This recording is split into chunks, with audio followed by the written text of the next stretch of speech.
Hola a todos y bienvenidos a una edición más de Conceptos Bíblicos. Esta semana con el título La lectura de la palabra. El Salmo 119, 130 dice: La exposición de tus palabras nos da luz y da entendimiento al sencillo. De acuerdo con este verso, la palabra de Dios es luz y no puede ser de una manera diferente porque el que la inspiró se dijo llamar la luz del mundo. También el verso dice que la palabra de Dios da conocimiento al sencillo. Y este conocimiento puede ser religioso, histórico, cultural, entre otros, pero lo más importante es que nos permite conocer íntimamente a Dios. Jesús mismo dijo que el objetivo de las Escrituras es dar testimonio de quién es Él, Juan 5:39. Sin embargo, cuando leemos o estudiamos la palabra solamente con el fin de saber qué hacer y qué no hacer, limitamos la luz y el conocimiento de Dios que la palabra está supuesta a brindarnos. De esta manera, nuestras vidas pueden terminar reflejando todo lo contrario de lo que es luz y la imagen de Dios. Comencemos.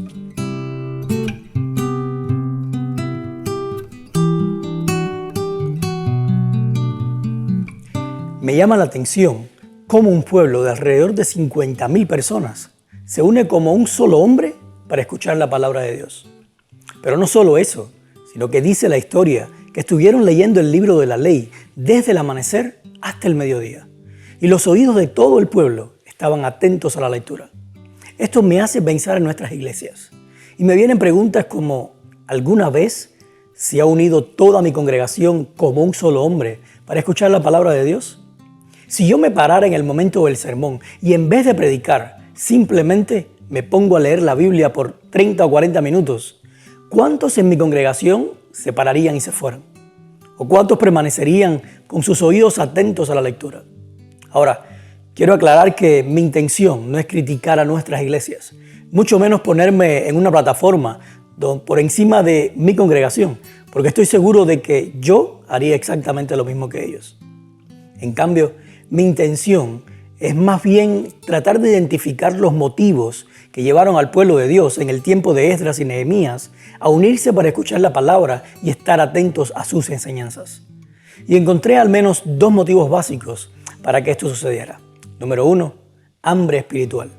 El pueblo había estado cautivo en Babilonia por 70 años y luego al regresar a Jerusalén habían estado trabajando arduamente para levantar las murallas y las puertas de las ciudades. En todo este tiempo no habían leído las Escrituras, porque recordemos que eran rollos bien pesados que no se podían abrir y leer tan fácilmente. Número 2, necesidad de protección. Ellos sabían que su rebelión contra Dios y su palabra los había costado ser esclavos de naciones paganas y la destrucción de todo lo que tenían. Así que ellos no querían volver a pasar por lo mismo. Y yo te pregunto, hoy en día por lo general tenemos más acceso a la Biblia que ellos. Sin embargo, ¿será que la diferencia entre ellos y nosotros está en cuán accesibles son las Escrituras o tienen más que ver con una actitud ante Dios? La iglesia de la Odisea era tan pecadora como las otras iglesias, pero se creía rica y sin necesidad de nada. ¿Será que nosotros tenemos el mismo problema hoy de creernos sin necesidad de nada y eso nos lleva a creer que no tenemos hambre espiritual cuando realmente estamos falleciendo? ¿Será que nos hemos conformado tanto a la tradición religiosa en nuestras vidas que se reduce a una apariencia de cristianismo? ¿Será que hemos dejado de vivir y predicar el verdadero evangelio y por consiguiente ya nadie nos persigue? ¿Por qué crees que tu congregación local no puede reunirse o unirse como un solo cuerpo para escuchar y someterse a la palabra de Dios? Esdras 7:10 dice que él se había dedicado por completo a estudiar la ley de Dios y a ponerla en práctica. Luego notamos en Nehemías 8:1 que fue Esdras mismo el que trajo el libro de la ley para leerlo al pueblo. Esto me lleva a concluir que Esdras no le presentó al pueblo algo que él no había estudiado ni vivido, porque lo que abunda en nuestro corazón es lo que hablamos. Por otra parte, se nota claramente que la intención de Esdras era llevar al pueblo al mismo nivel de relación que él tenía con Dios. Sin embargo, al principio no sucedió así. Para Esdras, la ley moral y las leyes dadas por Dios a Moisés eran un reflejo del carácter de Dios. Porque como vimos en la lección anterior, las leyes están para resaltar y maximizar un principio. Y si no hay un principio para ser engrandecido, entonces la ley no tiene sentido. En aquel tiempo, La revelación de Dios por medio de Jesús era solo una promesa que no se había concretado. Y la mejor que tenían ellos para conocer a Dios era su ley. Sin embargo, para el pueblo, la ley no significaba lo mismo. Y después de estar atentamente escuchándola por toda una mañana, se entristecieron en gran manera, al punto de romper en llanto desconsolado. Pero antes de analizar el porqué de su tristeza, quiero preguntarte algo. Cuando hablas a otros acerca de Dios, ¿viene de una experiencia práctica y vivificadora que tienes con Él? ¿O es simplemente lo que te enseñaron de Dios? Sabemos que toda la Biblia es inspirada por Dios, pero si quisieras conocer mejor a Dios, ¿por cuál libro o libros comenzarías? ¿Será que todavía la ley de Dios es la mejor opción que tenemos para conocerlo? ¿Qué encuentras al leer Gálatas 3, Hebreos 1 y 2 de Pedro 1 que te ayuda a responder la pregunta anterior? ¿Por qué el pueblo irrumpió en llanto después de estar escuchando la ley de Dios por tantas horas? Fácil, porque el pueblo fue a la palabra de Dios buscando qué hacer y qué no hacer, pero no para conocer al Dios que los había liberado. Y quizás tú me digas, ¿y de dónde saca eso? Pues bien, primeramente tenemos que tener presente que no podemos sacar las historias de la Biblia del contexto en que fueron escritas para analizarlas en nuestro propio contexto. Recordemos que ya el pueblo de Dios había pasado por una experiencia de esclavitud de 400 años en Egipto y al ser liberados habían ido a Dios con la actitud de hacer todo lo que Él les pidiera. Y al final terminaron frustrados de no poder obedecer su ley, que adoraron a un becerro de oro. En esta ocasión, nuevamente el pueblo había salido de un periodo de esclavitud. Y ellos sabían muy bien que esto había sido el resultado de su rebeldía. Por lo tanto, decidieron refugiarse en la obediencia a la ley como su seguridad para no ser esclavos nuevamente. Y esto trajo una vez más frustración, porque humanamente es imposible obedecer la ley. Pablo lo dijo claramente: cuando vino el mandamiento, el pecado revivió y yo morí. Y descubrí que el mismo mandamiento que era para vida, me resultó en muerte. Porque sabemos que la ley es espiritual, pero yo soy carnal, vendido a sujeción del pecado. Romanos 7, del 9 al 10 y verso 14.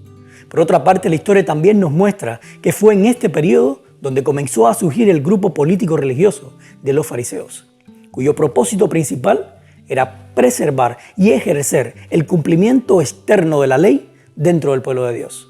Fue por eso que Esdras y Nehemías, al ver la reacción del pueblo a la lectura de la ley, hicieron un alto y los mandaron a celebrar comiendo y bebiendo los unos con los otros para regocijarse en un Dios que los amaba y no en un Dios que los quería forzar a vivir vidas impecables.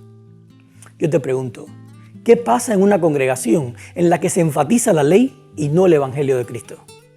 Después de venir Jesús, ¿cuál dijo Él que sería la única manera de atraer a las personas hacia Él? Lee Juan 12:32. ¿Qué provoca en las personas la existencia o la exigencia de obedecer estrictamente la ley? ¿Crees que Dios está buscando formar un pueblo que esté dispuesto a guardar la ley o un pueblo que esté dispuesto a someterse a Él? ¿Crees que si Jesús hubiera estado interesado en guardadores y exigentes de la ley, no hubiera seleccionado a los fariseos como sus discípulos? ¿Por qué poner énfasis en la ley cuando su cumplimiento está en dejar que Cristo vive en ti? Lee Gálatas 5:14 y Romanos 13, 8 al 10. En aquel día, no todo el pueblo entendió el objetivo de leer el libro de la ley, pero sí comprendieron que no era un día para estar triste, sino para celebrar que Dios estaba con ellos como lo había prometido. Después de la celebración y de compartir los alimentos los unos con los otros, dice Nehemías 8:13 que al día siguiente los jefes de las familias de todo el pueblo y los sacerdotes y los levitas se reunieron con el escriba Esdras para que les explicara las palabras de la ley. Esta vez no fue todo el pueblo, sino que más bien hicieron un grupo pequeño de estudio donde era más fácil explicar el verdadero sentido de la ley. Y luego los líderes de familia se encargarían de enseñar a los suyos. No sé si este fue el inicio de la idea de los grupos pequeños de estudio de la Biblia, pero ciertamente hubo sabiduría divina en hacer esto, porque después, en las siguientes lecturas del libro de la ley, el pueblo reaccionó con confesión y arrepentimiento de pecados. Y este es precisamente el objetivo de la ley: llevarnos a una confrontación con nuestra naturaleza pecadora, mostrándonos nuestra incapacidad de obedecerla por nosotros mismos y creando en nosotros una necesidad inmensa de ir a Dios y someternos a Él. Yo te pregunto, ¿quiere decir esto que si predicamos la ley vamos a hacer que las personas vayan a Dios? No. Solamente las personas van a Dios al ser atraídos por Jesús. Recuerda las palabras de Jesús. Nadie puede ir al Padre sino por mí. Juan 14:6. ¿Cómo dice Pablo que la ley se muestra o se revela a nosotros o en nosotros? Lee Romanos 7 del 15 al 23. Si quieres saber qué tan despeinado sales a la calle, ¿preguntas a alguien o buscas un espejo en tu casa? Si quieres saber cuán pecador eres, ¿lees la ley o le pides a Dios que examine tu corazón? Hemos llegado al final del estudio de hoy. Quiero terminar con un agradecimiento especial a todos aquellos que nos dejan sus comentarios y nos hacen preguntas con el ánimo de crecer juntos. Como siempre les hemos dicho, nosotros no pretendemos saber todas las respuestas y mucho menos creer que tenemos la interpretación más correcta de las Escrituras. Solo pretendemos fomentar el diálogo y levantar cuestionamientos a ideas que han sido más el resultado de tradiciones que de lo que dice la Biblia. Dios nos creó con la capacidad de pensar y es por eso que somos seres libres. Además, cuando Jesús vino, siempre promovió la necesidad de pensar por nosotros mismos y no dejarnos imponer una religión institucionalizada donde Dios no es interpretado a través de la vida y muerte de Jesús, sino a través de la cultura y las tradiciones. Gracias una vez más por querer ser parte de este movimiento que está levantando o que se está levantando para descubrir al verdadero Dios a través de la revelación de Jesús y terminar la misión para que venga su reino. Nos vemos la próxima semana.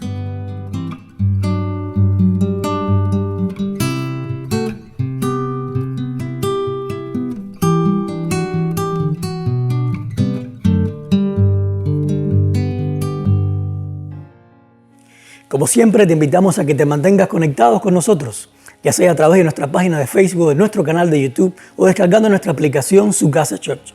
Ahora, si descargas nuestra aplicación, recuerda que puedes ir a una sección que se llama Pastor y ahí vas a encontrar las notas de la lección.